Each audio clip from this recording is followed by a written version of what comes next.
Hey y'all, let's talk Married to Medicine LA. So I missed last week's episode. I'm sure you guys didn't notice. So whatever. We pick up this episode with the intuitive, whatever she's called. She's kind of a nut job, if you ask me. She's going in on people. I've never seen such a hostile, peacekeeper or intuitive person or psychic or whatever the hell she is, spiritual healer. She wasn't doing no kind of healing. She was doing a whole lot of battling.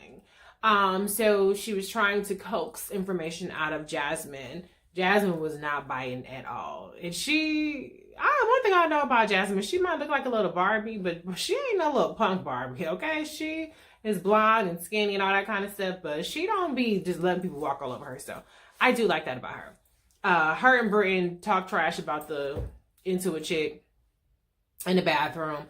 Dr. Imani was super into it. I mean, the lady was like, I guess, really picking up on energy.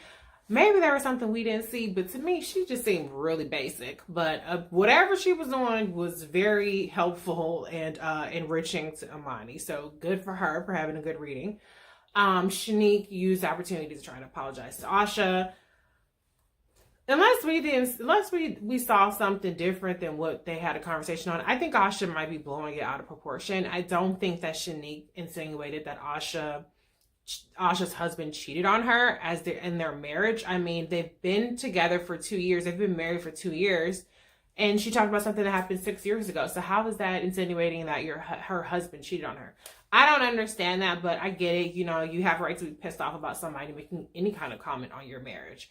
But, is it really that serious? Like, the husband seemed like it wasn't that big of a deal. Shanique has tried to apologize a couple of times. And I just think Asha should just, move on. I don't understand any of these girls. And they're like, I don't think you're really being sincere. And what do you want somebody to do? Kiss your ass or something? I mean, come on, ladies. Grow up and just, accept apologies and keep it pushing. So, anyways, there was that on that. Noelle didn't get a rating. I wonder why that was. You cannot have all these people get ambushed with these readings, and then you don't even step up to the plate and get a reading. So, whatever. Anyways, Britain decided that, oh my God, that was such a train wreck. Let's bring all these girls together for a situation where, you know what, was not about rehashing everything, which was actually smart because, everybody thinks they're going to get people together to talk about the same stuff and they're going to have different results, and they never do. And so the girls came to Britain's house in peace. And they're in her backyard, and she gave everybody dog tags with these super cute names. None of them were shady, which I thought was great. She obviously was sincere in her efforts. And it seemed like they kind of turned a page a little bit. Everybody was on good footing and laughing and joking and having a good time. So kudos to Britain for being the peacekeeper. Imagine that. The military woman is the peacekeeper and not the psychiatrist and not the Zen spiritual healer type of chick. So anyways, we had Noelle with her daughter, who is super adorable, taking dance classes. And thankfully, Noelle's daughter is starting to adjust in her middle school. So that was great that Noelle just kind of pushed her to stick with it and push through. We had Dr. Imani, who met her sister. So apparently they've been talking or corresponding for 13 years, but they've never Skyped. They never even exchanged pictures. That seems a little strange to me, but I do kind of understand, maybe there is some hesitation there. But, they finally Skyped, and Dr. Imani's sister looks just like her.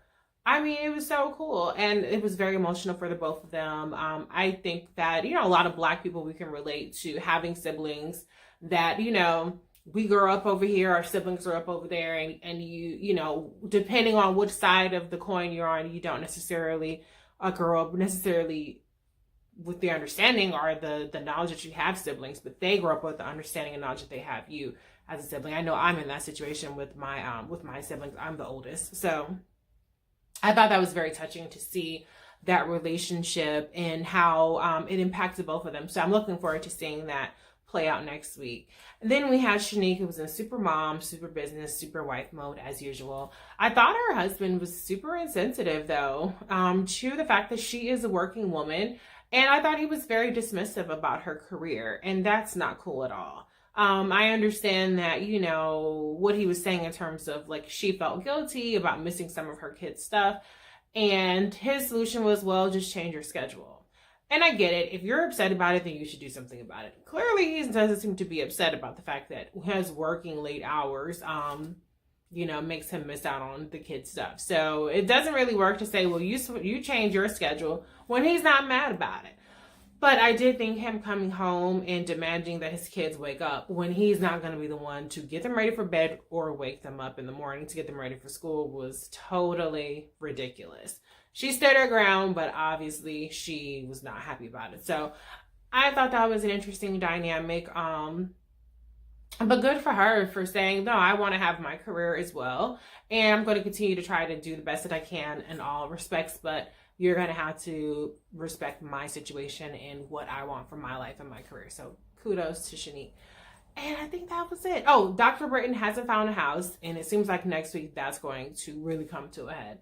So it was another good episode. I do like that there was some conflict resolution this episode, and we're getting more good energy from all the girls. So stay tuned.